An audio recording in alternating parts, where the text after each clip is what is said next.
Now, just in the last hour or so, the whistleblowing organisation WikiLeaks has come back online after being disabled earlier by its domain service provider due to repeated cyber attacks.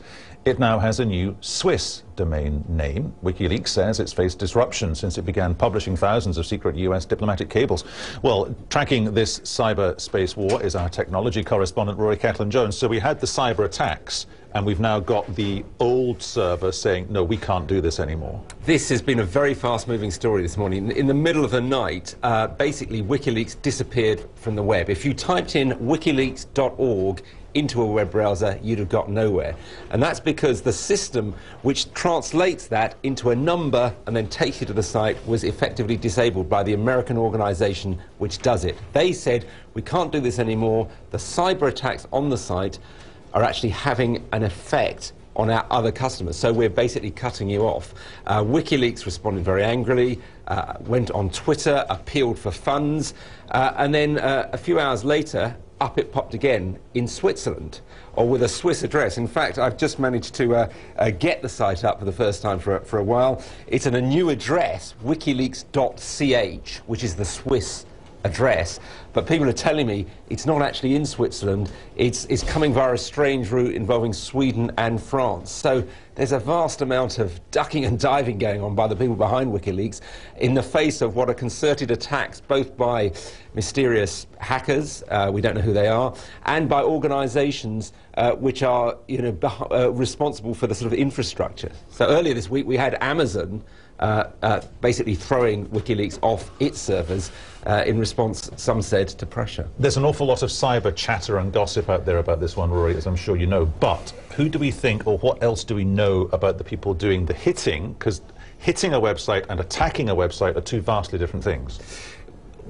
There's little more than speculation. With all of these are called denial of service attacks, and what happens basically is you chuck a vast amount of traffic at a site until eventually it keels over under the pressure. So where that's coming from, who's behind it, we don't really know. We've seen these sort of attacks on all sorts of sites in the past. We've seen suspicions that governments are doing them, and obviously people are asking whether the American authorities, who've been very angry about this site, are acting. What we are seeing, though, is organisations in America, like Amazon, like this DNS, every DNS.net organisation, deciding that they don't really want to be involved with WikiLeaks any longer. The point there being that that one you've just mentioned was the one that it wasn't on in the past hour, and that was the first one it was on. Yeah, that was basically what you've got is signposts that take people to websites. They pull down the signpost, so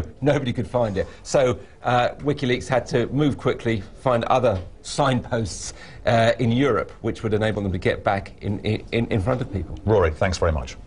Well, the latest WikiLeaks revelations have centred on Afghanistan. Leaked diplomatic cables show US concern about President Karzai's leadership and corruption within the Afghan government. Now, more on that in a moment. The British Army's operation in Helmand province has also come under fire. Here's our defence correspondent, Jonathan Beale.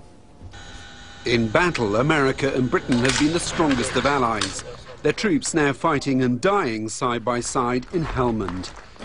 The latest batch of confidential US cables released by WikiLeaks reveals American and Afghan frustration with Britain's military efforts. In 2008, one cable from the US Embassy in Kabul says, "We and Karzai agree the British are not up to the task of securing Helmand without American support." While the then Afghan Foreign Minister expresses disappointment with British troops, saying they were not ready to fight as actively as American soldiers. The assertion that the British aren't prepared to fight as actively as Americans, I mean, that's just not true, and the facts don't bear that out. There is a cohesive pulling together of the Americans and the British as the core of NATO. The leaked cables have also caused offence to some of the families of the 345 British troops who've been killed in Afghanistan. Anthony Phillipson lost his son James in Sangin, the deadly place that's now been handed over to US control. At least we went in there. We've done the best we could with some of the finest infantry in the world. We've taken terrible casualties. And yes, the place is still a hotbed of violence, but I think it always will be. Britain and America now clearly want to put this all in the past. Both the Pentagon and the Ministry of Defence issuing statements paying tribute to the sacrifice and achievements of British troops in Helmand. Jonathan Beale, BBC News.